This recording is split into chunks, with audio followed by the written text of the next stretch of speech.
que las cosas bien hechas bien parecen, que decían las abuelas. Ahora sí, Juan Carlos. Porque hoy tenemos un tema interesante. Muy interesante, sí, la verdad es que sí. ¿Por qué se debe de plantear y planificar la jubilación? Esa es luego la pregunta que vamos a hacer y que hemos hecho a... La verdad es que toda la sociedad está muy preocupada por la jubilación, ¿no? Porque hay mucho envejecimiento. También es cierto que tenemos muy poco criterio de ahorrativo, no ahorramos mucho, por tanto, cuando nos jubilamos necesitamos una mayor cantidad de dinero. Y también porque está empezando a venir lo que es el baby boom, en los nacimientos del baby boom, del año 60, año 70, y entonces en 10-15 años va a haber una explosión de jubilaciones enorme. Y claro, en este momento el Pacto de Toledo está estudiando cómo puede resolver, porque existe un déficit de la Seguridad Social muy importante, fundamentalmente desde el año 2012. Entonces yo creo que, si te parece bien, vamos a ver exactamente qué es lo que nos dicen en la calle, porque hemos preguntado, yo creo que hemos hecho la pregunta de que, atendiendo a la situación socioeconómica que existe, ¿de acuerdo?, si ellos consideran que tienen que planificar la jubilación o no. A lo mejor el Estado ya le cubre todo y no tiene necesidad de planificar la jubilación. ¿El papá Estado o si hay que planificarla desde ya? Bueno, pues esto es lo que nos han contado. Vamos a analizar. Muy bien. Pues yo creo que la jubilación hay que planificarla siempre, siempre, para todo, para el nivel económico y sobre todo también para la gestión del tiempo, que estás acostumbrado a trabajar y luego tienes que gestionar el tiempo libre, o sea que las dos cosas, económica y el tiempo. Porque efectivamente dentro de 20 años me jubilaré y no sé muy bien si tendré o no tendré, digamos, jubilación. Pues de cara al futuro, porque me parece que esto se está poniendo feo, ¿eh? No, no tengo ningún plan y confío que cuando llegue, pues la seguridad social funcione. Confiemos que no haya más pandemias mundiales, pero bueno, puede ocurrir otras cosas, entonces, bueno, lo que sea, será. Claro, deberíamos ir tomando medidas, lógicamente, y no solo decirlo, sino hacerlo. Sí, yo creo que sí, porque no habrá dinero. Un plan de pensiones, yo tengo uno que me lo hacen en el trabajo y habría que hacer de todo. Habría que hacer de todo, pero fíjate, Cristina, que generalmente todos los que están contestando dicen que habría que hacer, pero que tendría que ser el Estado, fundamentalmente los que tenían que hacer y garantizar de alguna forma la pensión cuando se llega a la edad de 65 o más años, ¿no? La verdad es que la situación, hoy vamos a hablar de la situación que existe y en el próximo programa, si quieres, hablamos cómo hacemos la planificación, ¿no? Pero hoy vamos a ver si es necesario o no planificar. Tenemos unas realidades que tenemos que tener en cuenta, que es la tasa de... Perdona, Juan Carlos, y en esa planificación entendemos que no solo es el Estado, sino nosotros también por eso tomar parte activa en esa jornada. Pero eso ya el próximo lunes ya hablaríamos al respecto. Mira, existe una serie de realidades que es importante que conozcamos. Tenemos la tasa de dependencia. En este momento, por cada 2 personas que están trabajando, las cotizaciones de esas 2 personas sustituyen o, digamos, cubren lo que es una pensión. En el año 2052 se prevé que sea una persona trabajadora para un pensionista. Pero claro, si sumamos las 2 contribuciones que hacen 2 personas trabajadoras, no cubren la pensión de un jubilado. Por eso el Estado tiene que añadir mucho más dinero. Entonces tenemos un problema ahí. Después tenemos varias realidades que son las pensiones de las mujeres. Las mujeres tienen un 35% menos de sueldo, digamos, y de cotizaciones que un hombre. Por tanto, cuando se jubilan tienen pensiones mucho menores que los hombres. Los autónomos también tienen un 25% menos de cotizaciones, por tanto, tienen una pensión menor que lo que es el sistema general. Y después está lo que es la tasa de reemplazo. La tasa de reemplazo es cuando yo estoy trabajando, si yo gano 1.000 euros, cuando yo me jubilo no voy a cobrar 1.000 euros. Cobro exactamente 820, es decir, el 82% aproximadamente, el 82% de lo que estaba cobrando hasta ese momento. Mi poder adquisitivo disminuye. Y estamos en una tasa de reemplazo muy importante y muy buena, porque en el resto de Europa llega al 49%.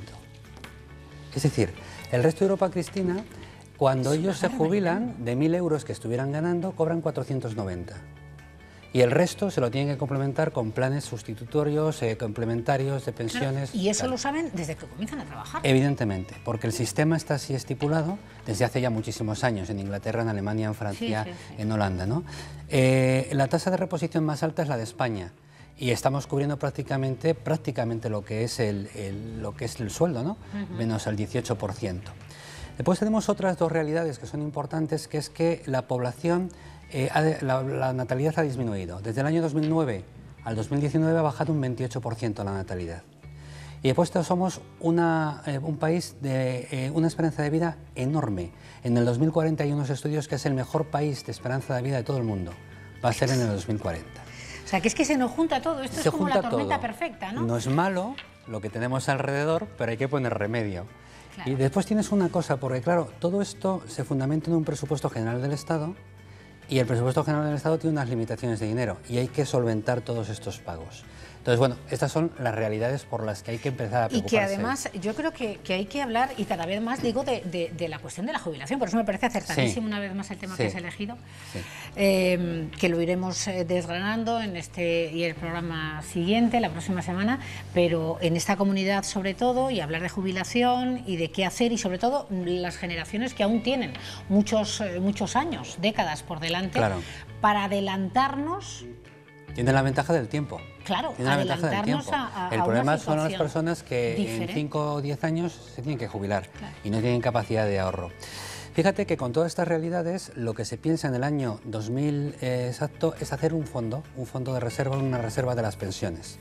Entonces, en el año 2000 se crea un fondo de reserva que es de 648 millones de euros. Se empieza ese año. Y llega el fondo de reserva hasta el año 2011, donde hay casi 68.000 millones guardados para todo el pago de pensiones que hay. Pero a partir del año 2012 empieza a haber más gastos que ingresos de pensiones, que ingresos de cotizaciones, y hay que empezar a sacar dinero. Ahí empieza, empieza el problema. El problema. Pero el problema tan serio de que llega al año 2019 y solamente tenemos 1.500 millones en el fondo de reserva.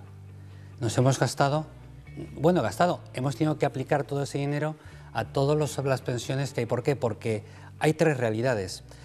Existe un alto envejecimiento, empezamos a tener en el año 2019 casi 10 millones de pensionistas. Esos 10 millones de pensionistas suponen 130.000 millones de los presupuestos generales del Estado. Para que entendamos, la audiencia me entienda, el 40% de un presupuesto familiar, que es el Estado, se lo llevan las pensiones. A esas pensiones. Y el otro 60% hay que pagar educación, el resto del Estado del Bienestar, educación, hay que pagar sanidad, hay que pagar infraestructuras y la maquinaria del Estado. Y no hay dinero. Y no hay dinero. ¿Cuándo a ver, se va a acabar esa situación? ¿Va a llegar ese momento donde no se va a poder satisfacer? Vamos a ver, yo entiendo que no va a poder ocurrir eso, porque siempre se puede coger dinero de los impuestos. Es decir, tenemos dos opciones: o subimos las contribuciones que se hacen a la Seguridad Social por parte de los trabajadores, o bien se suben impuestos. Lo que sí que es cierto es que en el Estado del Bienestar, una de las partidas más importantes es la jubilación, la pensión, y se tiene que seguir cubriendo. Al 82%... Perdona, ahí está. Sí. ¿Y se tiene que seguir cubriendo al 82%? Eso es lo que tiene que debatirse y lo que tiene que ponerse de acuerdo el sistema político y el Pacto de Toledo para ver si baja o no baja, o desde qué años hay que empezar a hacer planes privados, ¿no? A partir de los 45 años o antes de los 45 años de las personas que están trabajando ahora tienen que hacer planes privados para poder complementar su pensión. A partir de los 45, te pongo un ejemplo, ¿no? No lo sé, eso lo tendrán que decidir el Pacto de Toledo y evidentemente las fuerzas políticas del país. ¿Cuánta deuda tiene la Seguridad Social? Pues una burrada, porque mira... No sé si te quiero hacer la pregunta, me la voy a hacer, pero... En este último año tiene 100.000 millones de pesetas, de euros, perdón, de pesetas no, de euros, ya me iba a las pesetas. Es que ya nos ponemos... 100.000 millones de euros tiene de débitos. La realidad es que en el último año, en el año 2020, ha habido 51.000 millones que ha prestado el Estado a la Seguridad Social. Los primeros 13.000 millones estaban presupuestados del año anterior, no cuentan, pero después ha tenido que recibir uno de 14 y 16.000 millones en el mes de mayo y otro de 6.000 millones en el mes de noviembre para pagar las extraordinarias, porque las extraordinarias entre el mes de julio y el mes de septiembre se llevan 19.000 millones, perdón, y eso es muchísimo dinero, solamente de extraordinarias, además de lo que es la pensión del mes. Entonces existe una desvirtuación. Lo que sí que es cierto es que el Pacto de Toledo actualmente, y lo que el Estado lo que hace es que a partir del año 2021, de este año, ya no se va a incrementar la deuda de la Seguridad Social, sino que se va a incrementar el déficit del Estado. Me da exactamente lo mismo. Me lo has quitado, digo, bueno, claro, porque estamos en la misma familia. ¿Qué más me da en este? Claro. Sí, bueno, pero suena muy mal que lo que debe la Seguridad Social pues cada vez aumente más, ¿no? Entonces lo que se va a hacer es que se van a dejar esos 100.000 millones para que vayan disminuyendo, ¿de acuerdo? Y de alguna forma pues el déficit del Estado en su conjunto se incrementará. Lo que sí que es cierto es que ese fondo de reserva quiero que el oyente sepa muy bien de dónde sale. Ese fondo de reserva se crea en el año 2000 del superávit que tuviera la Seguridad Social. El superávit de la Seguridad Social es las cotizaciones de todos los trabajadores en activo menos las pensiones. Si es superávit, pues se guardaba ahí, claro. ¿De acuerdo? Y también de todas las mutuas de accidentes de trabajo y profesionales. Y también de todo ese dinero que se había recopilado de las inversiones que se hicieran, porque no está en una hucha, no está ahí. Sino que se invierte en deuda pública. Claro. Y se invirtió en deuda pública, por ejemplo, a principios de los años 2000 en la deuda holandesa, porque daba mucha rentabilidad. Pero el problema que tenemos, Cristina, es que a partir del 2017 la rentabilidad es negativa. Es decir, pues por 1.000 euros que estamos depositando en deuda pública del fondo de pensiones, en vez de cobrar y cuando lo recuperamos en 1.002, pues son 998. Bueno, qué interesante, ¿eh? Y seguiría preguntándote, pero eso lo vamos a dejar para el próximo lunes, cómo establecer esa planificación de cara a años futuros. Juan Carlos Margarida, genial. gracias. Muy bien, encantado.